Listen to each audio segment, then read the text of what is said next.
বাংলায় একটা প্রবাদ আছে, বাঘের লেজ দিয়ে কান চুলকাতে নেই। ফুটবলেও আছে তেমনই এক অলিখিত নিয়ম, লিওনেল মেসিকে অযথা খেপিয়ে দিতে নেই। সেই ভুলটাই করলেন জুড বেলিংহাম। মেসির সঙ্গে বেলিংহামের বেয়াদবি, আর শেষ পর্যন্ত রিয়াল মাদ্রিদের মতোই শিক্ষা দিলেন মেসি। বিশ্বকাপ সেমিফাইনালে আর্জেন্টিনা ইংল্যান্ড ম্যাচে বলের লড়াইয়ের পাশাপাশি চলেছে স্নায়ুযুদ্ধ। এক পর্যায়ে মুখোমুখি তর্কে জড়ান লিওনেল মেসি ও বেলিংহাম, কিন্তু মেসি শুধু মাথা নেড়েই জবাব দেন। এরপর থেকেই ম্যাচের গতি বদলে যেতে শুরু করে। বেলিংহামের সঙ্গে কথার লড়াইয়ের পর যেন আরও ভয়ঙ্কর হয়ে ওঠেন মেসি। তার প্রতিটি স্পর্শেই বাড়তে থাকে আর্জেন্টিনার আক্রমণের ধার। ইংল্যান্ডের রক্ষণকে বারবার ভেঙে দেন তিনি। আর্জেন্টিনার 2 গোলের পেছনেও ছিল তার অসামান্য অবদান।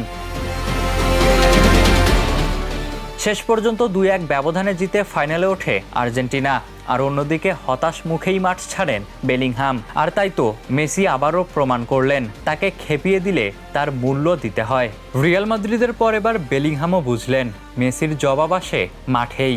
আর তাই তো তাকে খেপিয়ে দিতে নেই। Ishtiaq Mahin, the news.